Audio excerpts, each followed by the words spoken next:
In the 21st century, deep beneath the sands of the Dead Sea, archaeologists stumbled upon something that silenced them for 5 long years.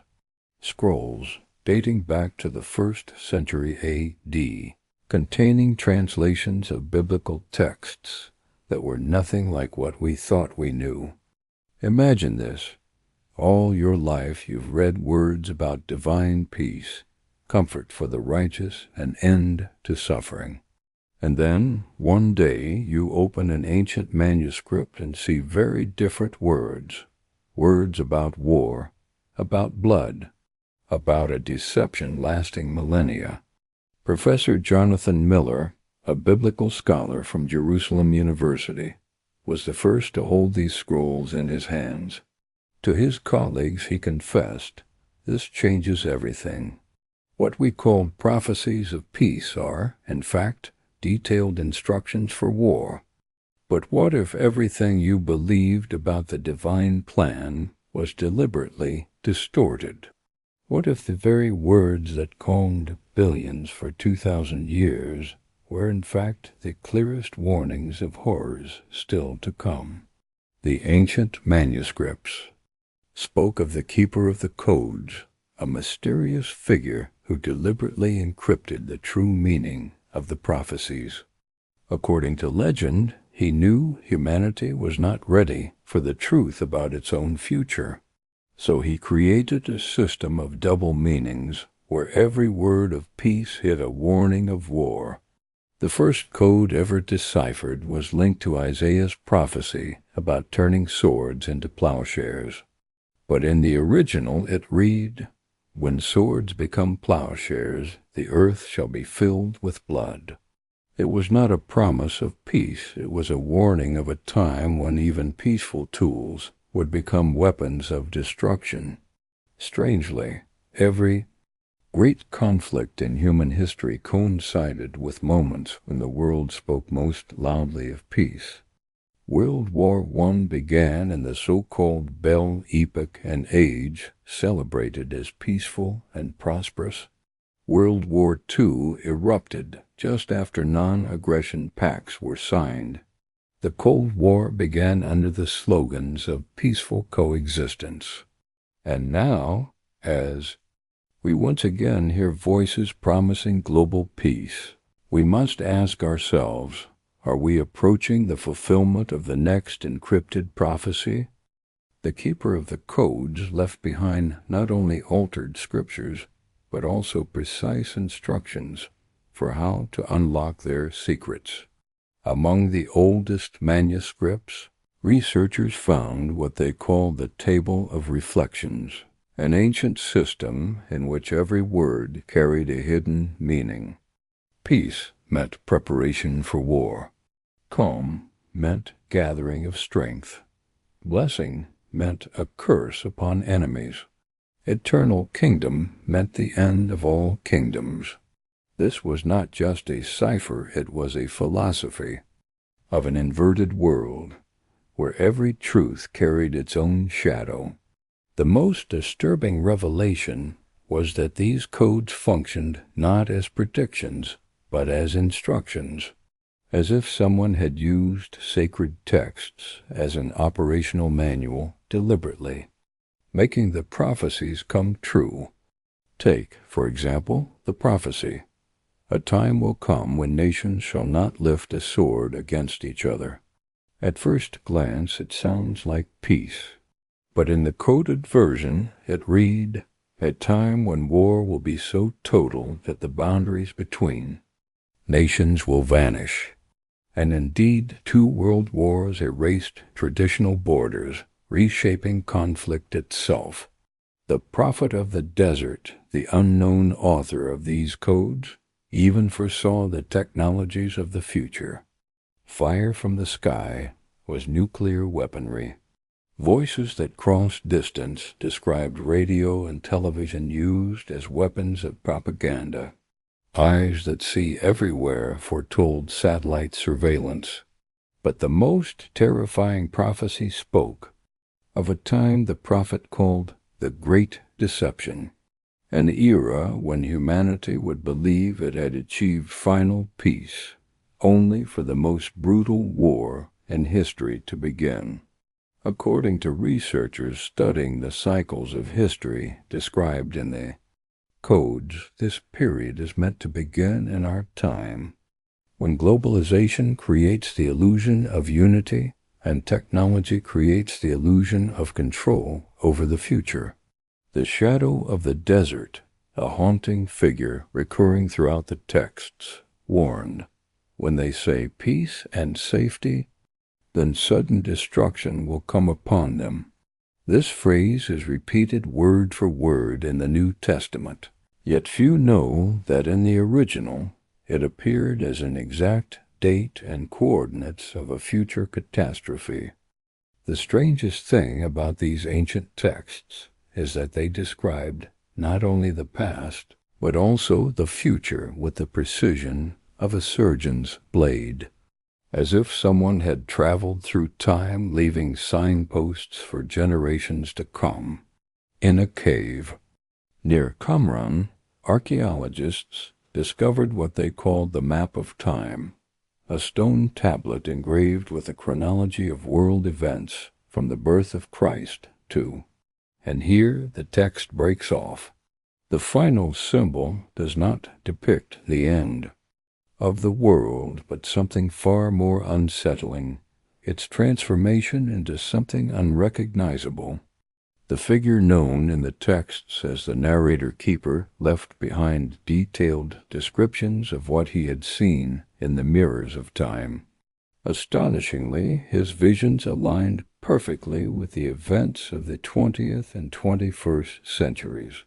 He wrote of iron birds carrying death, and 2,000 years later, fighter planes appeared.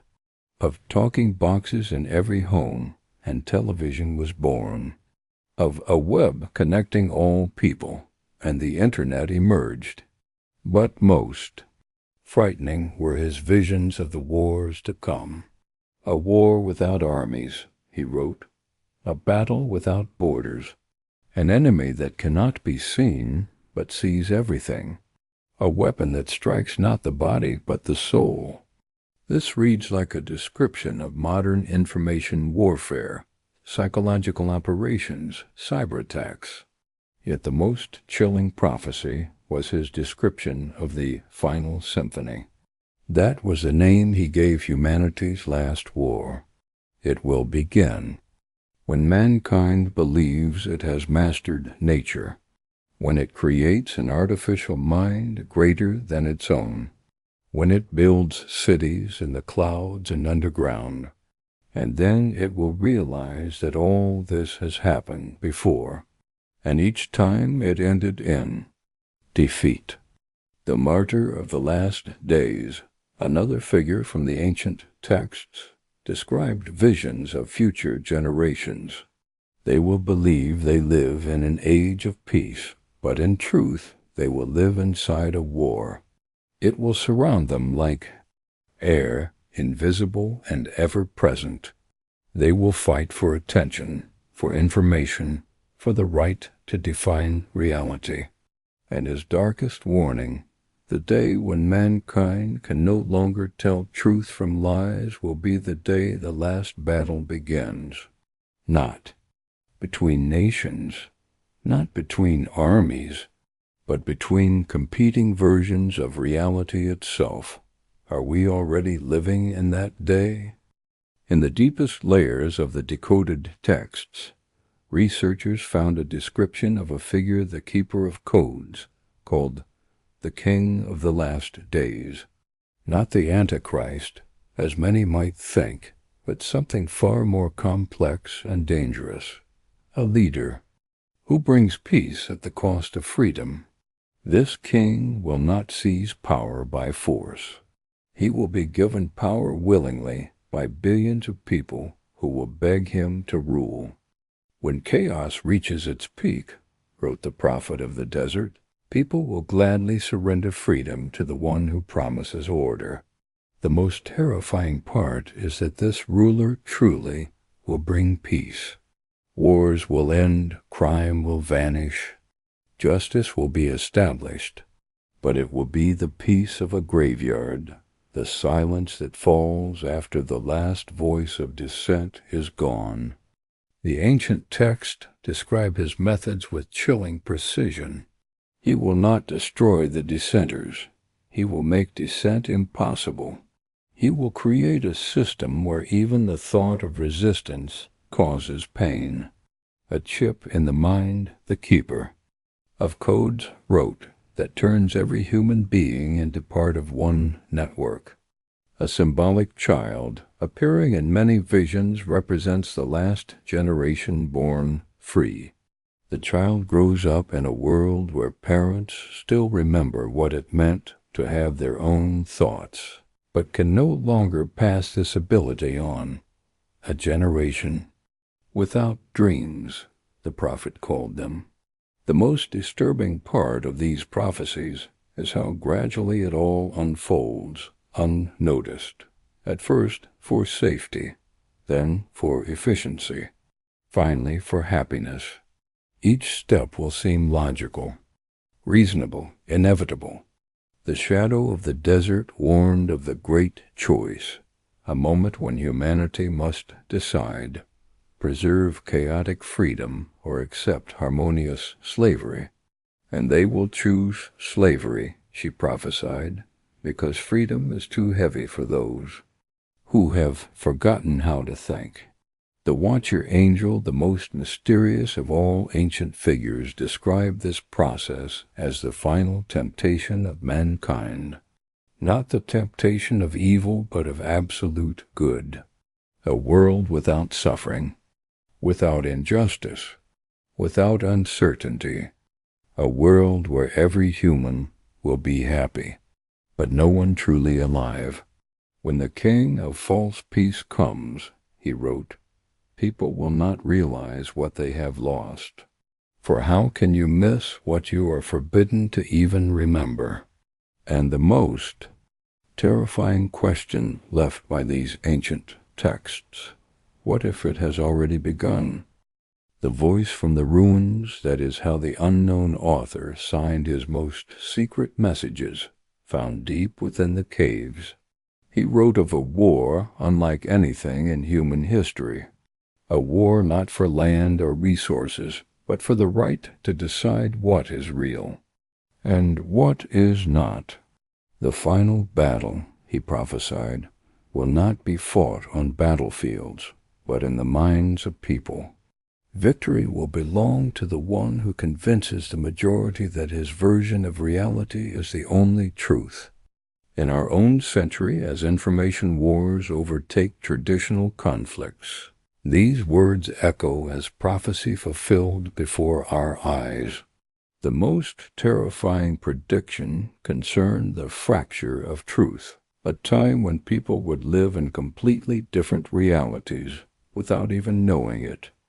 Neighbors will no longer recognize each other, wrote the voice from the ruins, for they will inhabit different worlds while standing side by side. The betrayer of the end times, another figure from these texts, described how he himself became part of this process. He once worked to create technologies meant to bring peace and prosperity, artificial intelligence, virtual reality, global networks of communication. But slowly he realized their true purpose. These tools did not just change reality, they created countless separate realities for countless separate groups. Divide and rule, perfected to its final form. We thought we were building the future. The betrayer confessed. But in truth we forged a trap for the human mind. Every algorithm, every program, every chip another bar in the cage we are building around ourselves. The little hero, the last figure in the prophecies, represents a fragile hope, perhaps never to be fulfilled. Not a great leader, not a mighty warrior, but an ordinary person who refuses to play by the rules of the system. Someone who can still see truth through the layers of deception, but even his fate is uncertain. Some texts describe his victory over the system. Others speak of his defeat, his transformation into part of what he once resisted. Even heroes, warned the Watcher Angel, may become what they hate if the struggle lasts too long.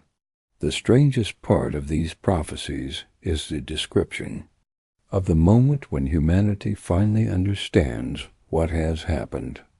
The day of great revelation, when the artificial walls between realities collapse and the full scale of deception is revealed. Some will lose their minds in terror, wrote the voice from the ruins. Others will rejoice. But most will simply beg to return to the comfort of their illusion. And what if that day is already near?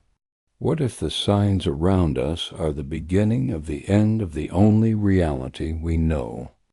In the last scroll, hidden in the most distant cave, researchers found a text that changed everything they thought they knew. It was signed simply, "The One Who Sees the End." Every prophecy, he wrote, is not a prediction of the future, but a memory of the past. Time is a circle, and we have walked this path countless times. Every civilization reaches the same choice, and every one makes the same mistakes. This was not a message of despair, it was a message of hope. If all this has happened before, then perhaps the cycle can be broken. But only if enough people see the truth before it is too late. The keeper of codes, it turned out, was not one of the ancient prophets at all.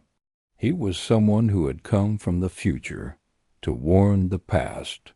His true name was lost in time, but his message remained, "The peace you are promised is the peace of death. The war you fear is the war for life." The final lines of the scrolls read like an incantation. When you read these words, the choice will already have been made, but not by you. By you, by those who come after, by those who came before.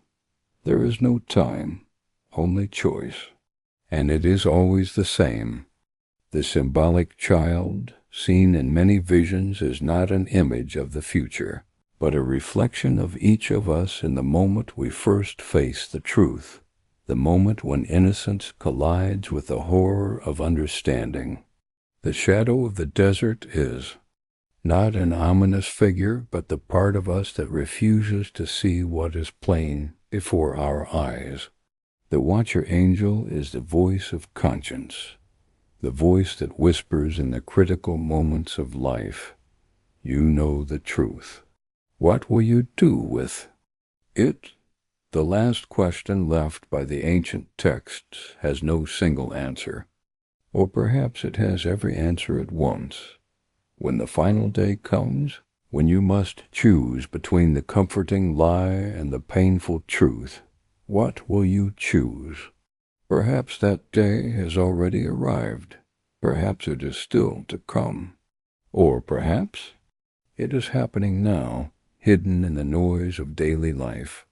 The scrolls end with words that can be read in many ways. The end is always the beginning. The beginning is always a choice. And the choice is always now. What does this mean? The truth is simple.